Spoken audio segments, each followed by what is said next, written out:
Coming to ఏంటి projects ఏమైనా అనుకుంటున్నావా? లేకపోతే నెక్స్ట్ Already కెరియర్ ఏంటి? నేను చేసిన ప్రాజెక్ట్స్ రిలీజ్ కాబోతున్నాయి. డిసెంబర్ 30th ఒక ప్రాజెక్ట్, జనవరిలో ఒకటి, Hmm. ఫిబ్రవరిలో ఒకటి.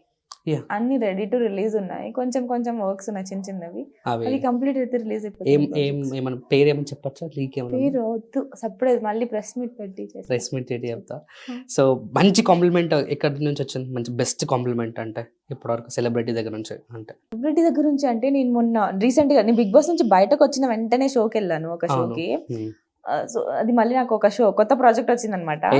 ఐఫై నాటి సో కొత్త ప్రాజెక్ట్ వచ్చిందనమాట. ఈ కొత్త ప్రాజెక్ట్ వస్తే దానికి వెళ్ళినప్పుడు ప్రతి ఒక్కరు మాట్లాడారు నాతో. Yeah. నేను ఒక సెలబ్రిటీగా చూసే వాళ్ళందరూ వాళ్ళగా నాతో వచ్చి మాట్లాడి గ్రేట్ జాబ్, నువ్వు చాలా బాగా చేసావు, నువ్వు ఉండాల్సింది అని చెప్పి వాళ్ళే వచ్చి మాట్లాడుతున్నారు ప్రతి ఒక్కరు. శ్రీముఖి అందరూ మాట్లాడారు, అరియానా, ఆశు, మెహబూబ్ అందరూ వచ్చి వాళ్ళే నా దగ్గర మాట్లాడుతూ ఉంటే అంటే నేను ఎక్స్పెక్ట్ చేయలేదు వాళ్ళతో. నేను వెళ్ళి మాట్లాడితే గానీ కొంతమంది వచ్చి మాట్లాడరు కదా, అలాంటిది వాళ్ళే వచ్చి మాట్లాడుతుంటే వీళ్ళే నాతో నిన్న మాట్లాడుతుంది అని షాక్ లో ఉన్నా. నేను కొంచెం సేపు మాట్లాడలేదు. ఓకే, థ్యాంక్ యూ మీరు ఎలా అంతే. నేను అయితే షాక్ లో ఉన్నా. అందరి దగ్గర మంచి రెస్పాన్స్ వస్తుంది. ఎస్, అవును. నాకు ఫీడ్బ్యాక్స్ కూడా మీ గురించి చాలా మంది, కొంతమంది అబ్బాయిలు టాటూలు వేసుకున్నారు తెలుసా విషయం? లిటరల్లీ నేను చూపిస్తాను, నాకు వచ్చింది నిజంగా. మీకు మీకు పంపిస్తాను. టాటూలు వేసుకున్నారు మీ పేరుని వేసుకున్నారు, అది సేమ్ టైం మీ ఫోటోని కూడా వేసుకున్నారు. నా కోసమా? వద్దబ్బా, అంత వద్దు, అంత చేయొద్దు, వద్దు. ఎస్, ఇంత ప్రేమ ఎక్కడి నుంచి వచ్చిందని ఇట్లా వచ్చింది.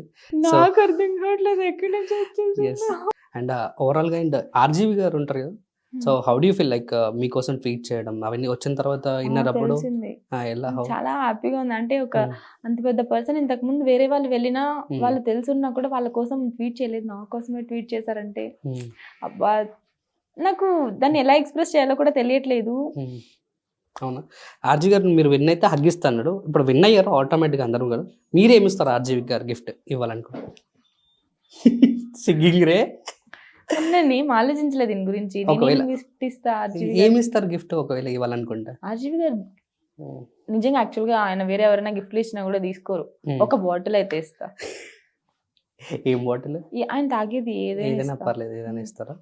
So one thing about and Nagarjuna sir ఎలా అనిపించింది? ఏంటి నాగార్జున సార్ తో ఇంకా వీకెండ్స్ చాలా మిస్ అవుతున్నా. నాగార్జున సార్ వీకెండ్ లో వస్తే అబ్బా ఎంతసేపు మాట్లాడాలా, ఇంకొంచెం సేపు మాట్లాడాలి.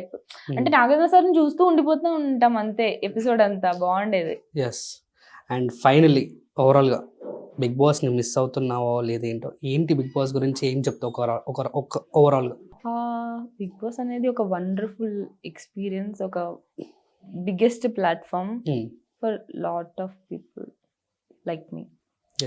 ఏం లేకుండా కూడా అక్కడికి వెళ్ళి హీరోగా రావచ్చు, బయటకి తలెత్తుకొని రావచ్చు అన్న, అంటే వాళ్ళ మీద వాళ్ళ నమ్మకం అంటే వెళ్ళి అక్కడ నుంచి బయటకి రావచ్చు. అండ్ ఇంకొకటి ఏమంటే బిగ్ బాస్ లో ఎవరికి తెలియని, అంటే అక్కడ క్లోజ్డ్ లో ఉంటాం, అక్కడ ఇది చేయలేము అది చేయలేము అన్నట్టు ఉంటది. కానీ వాళ్ళందరికీ అర్థం కాంది నాకు అర్థమైంది ఒకటే, అక్కడ నీకు స్వేచ్ఛ దొరుకుతుంది హౌస్ లో. బాగుంటది అమ్మాయి అండ్ స్వేచ్ఛ అన్నావు కదా. స్వేచ్ఛ అంటే తెలుగులో స్వేచ్ఛ, ఇంగ్లీష్ లో ఫ్రీడమ్. Okay, sorry. మాట్లాడే ఫ్రీడమ్ దొరుకుతుంది. ఇప్పుడు నీకు అవతల వాళ్ళది తప్పు అంటే తప్పు నువ్వు చెప్పాలి, ఫ్రీడమ్ దొరుకుతుంది కదా, చెప్పాలి. అక్కడ ఆ ప్రక్రియ అంతే. అక్కడ నామినేషన్స్ గానీ ఏదైనా గానీ అవతల వాళ్ళని తప్పునే చెప్పాలి నువ్వు. ఇప్పుడు ఇక్కడ లైఫ్ లో నార్మల్ రెగ్యులర్ లైఫ్ లో ఎవరు వాళ్ళ తప్పు అవతల వాళ్ళ తప్పులను ఎత్తి చూపించుకోరు, చెప్పరు. మనకి ఎందుకులే అని చెప్పి వెళ్ళిపోతారు, పక్కన గొడవ జరుగుతున్నా కూడా వదిలేసి వెళ్ళిపోతారు. కానీ నేను ఆ రకం కాదు. ఎప్పుడు ఇద్దరైనా గొడవ జరుగుతున్నారు, అక్కడ ఒకరికి అన్యాయం జరుగుతుందని నేను వెళ్ళి స్టాండ్ తీసుకుంటా. సో అది నాకు అక్కడికి వెళ్ళి ఇంకా అది హెల్ప్ అయింది. నా నేచర్ నాకు ఇంకా కొంచెం ఎక్కువ హెల్ప్ అయింది. సో ఇప్పుడు స్టాండ్ తీసుకుంటావు? నేను అవతల వాళ్ళకి స్టాండ్ తీసుకున్నా, నా సెల్ఫ్ కి కూడా నేను స్టాండ్ తీసుకుంటా.